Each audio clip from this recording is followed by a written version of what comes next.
आज का हमारा टॉपिक है कसूर की तफरीक यानी subtraction of fraction. So our statement is 5/6 minus 2/9। सबसे पहले हम देखेंगे कि हमारे पास लाइक फ्रैक्शन है या अनलाइक फ्रैक्शन है। लाइक फ्रैक्शन कौन सी होती है? जिसके डिनोमिनेटर्स यानी मुखारिज सेम होते हैं। और अनलाइक फ्रैक्शन कौन सी होती है? जिसके डिनोमिनेटर्स यानी मुखारिज डिफरेंट होते हैं। जब मुखारिज सेम होते हैं तो हम न्यूमरेटर्स यानी शुमार कनिंदा को इजीली माइनस कर सकते हैं। हमें शुमार कनिंदा को माइनस करने के लिए मुखारिज का एलसीएम लेना होगा। तो हमारे पास 6 और 9 का एलसीएम क्या आएगा? 54। अब हम 6 का टेबल पढ़ेंगे कि हमारे पास 54 आ जाए और 9 का टेबल पढ़ेंगे कि हमारे पास 54 आ जाए।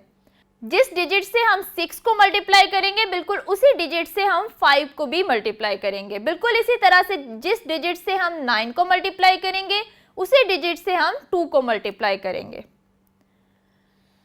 सो हमने 6 को मल्टीप्लाई किया 9 से तो हमारे पास आ गया 54 और 5 को मल्टीप्लाई किया 9 से तो हमारे पास आ गया 45।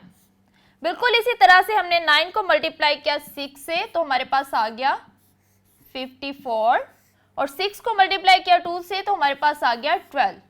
Now denominators are same. अब हमारे पास डिनोमिनेटर्स बिल्कुल सेम आ चुके हैं। अब हम न्यूमरेटर्स को इजीली माइनस कर सकते हैं। तो अब हम माइनस करते हैं 45 माइनस 12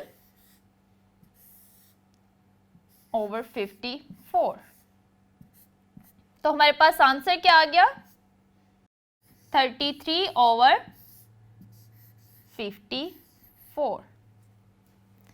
उम्मीद है आपको कसूर की तफरीक यानी सब्ट्रैक्शन ऑफ फ्रैक्शन बहुत अच्छे से समझ आ गया होगा। हमारे पास स्टेटमेंट थी 5/6 माइनस 2/9।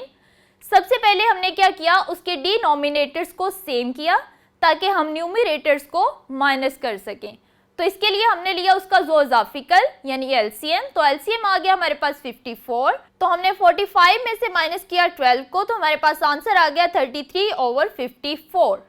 उम्मीद है आज का लेसन आपको बहुत अच्छे से समझ आ गया होगा। मिलते हैं अगले लेसन में। अल्लाह हाफिज़।